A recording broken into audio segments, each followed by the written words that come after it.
MFK je dravý web, ktorý ťa nakrmí tučnou porciou správ z domova aj zo sveta, technologickými novinkami. Takto koncom roka sa objavil jeden fakt parádny projekt a opäť som na ňom pracoval s partiou z Nevkusu. Išlo o spot pre MFku, ktorý bude bežať alebo už aj možno beží v kinách popri upútavkách na filmy.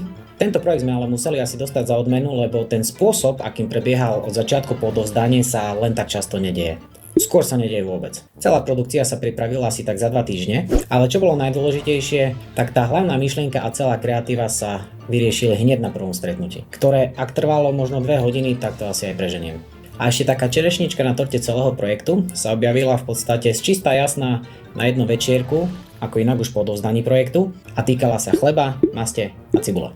Začalo sa samozrejme plánovaním celej produkcie, robil sa casting hercov, vyberala sa lokalita, zháňali sa kulisy, jednoducho všetko, čo bolo treba mať nachystané a schválené klientom ešte pred samotným nahrávaním. Súbežne s tým sa pripravoval aj scenár pre túto produkciu, najprv taký hrubý nástrel, do ktorého sa potom zapracoval klientov feedback a finálna verzia bola hotová. Zdôrazňujem, že mať scenár schválený na prvú finálnu verziu je rarita. Väčšinou sa špekuluje o mnoho viac. Ten scenár sa potom spracoval do storyboardu vo forme konkrétnych scén, čo sa majú natočiť. Neodporúčam dávať tam toho viac, ako je nevyhnutné pre projekt, lebo klasické zmýšľanie, veď natočíme aj toto, aj tamto a uvidíme, čo použijeme, tak toto ťa môže na konci dňa výjsť veľmi draho, lebo v jeden natáčací deň to potom ani nemusí všetko stihnúť. A s hercami, kulisami, technikou, osvetlením, réžiou, cateringom alebo osobou, ktorá v momente odbehne do obchodu, pretože herec si nepriniesol vhodné oblečenie, tak mu treba kúpiť nejaké iné, tak za to všetko za jeden takýto natáčací deň pokojne miníš aj 8 000 eur. No a s týmto pred očami si potom veľmi rýchlo rozmyslíš, či chceš mať také natáčacie dni 2. Well, let's just think this through. Konkrétne táto produkcia mala 14 scén a 12 sa natočilo, 2 sa vyriešili v postprodukcii. Potom sa všetok natočený materiál nastrihal v surovej nenafarbenej verzii, v podstate, aby sa skontrolovalo, že všetky scény sedia, obsahom, dĺžkou a tak ďalej. Na to si treba dávať pozor, lebo ak má mať scéna 3 sekundy, tak sa tak musí aj natočiť. Nemôže sa natočiť 5 sekúnd, lebo keď má mať celý spot 30 sekúnd a to je dané, s tým nepohneš, tak to tam jednoducho všetko nedáš. Too tight, it won't fit. A budeš mať problém a môžeš to točiť ešte raz. Jednoducho, keď máš na nejakú scénu daných XY sekúnd, tak to tam proste musíš napchať. A v tom je to umenie strihača, aby to vedel postrihať tak, že je to plynulé, zrozumiteľné, má to ten message a ešte ti aj ostane nejaký materiál na nejaký sprievodný marketingový obsah. Netreba mať ružové okuliare, lebo aj také video treba promovať.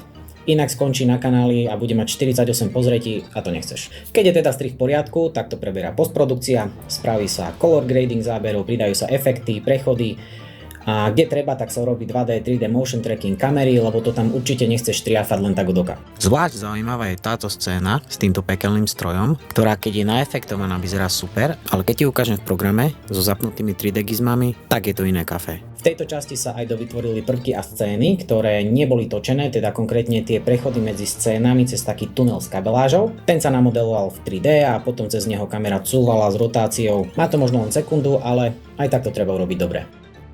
Po tuneli sa ešte domodelovala taká MFK továreň s vysielačmi, ktoré vysielajú signál do celého Slovenska. Tu som dlho špekuloval, ako urobiť tú mapu, lebo nemôžeš surovo nechať 2D obrázok mapy pri takom pohybe kamery, nerobíme tu PowerPoint a v 3D je všetko vidno. Takže trebalo urobiť nejaký displacement mapy, kde som tým pádom musel využiť moje profesionálne znalosti geografických a topologických pomerov Slovenska a okolitých krajín a tak som proste od oka vyťahol hore Tatry a všetko ostatné cez random.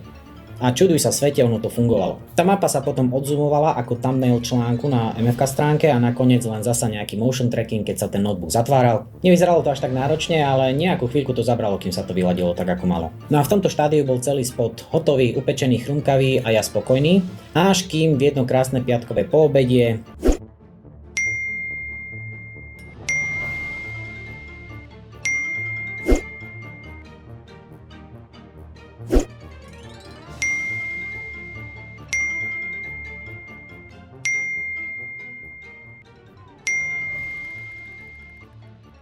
Takže s takýmto briefom sa šlo do obchodu na nákup, prichystali sme si tento gastronomický počin a mobilom sme ho naskenovali do 3D. Tu stačilo ten model len trochu vyčistiť a cez jednoduchú fyziku proste chleby padli dole. Takže až teraz bolo hotovo. No a keďže sa nejednalo o najmenšiu kampaň, tak to trebalo aj odozdať v potrebných formátoch, lebo MP4 ti tu stačiť nebude, tá ide len do online, no do kina treba DCP s 5 jednotkovým zvukom, do telky XDCam 50 a keď to takto nedodáš, máš smolu. No a viac si už k tomu nemám čo povedať, video je hotové, všetci sú spokojní a ak si sa dopozeral až sem, tak odber poteší.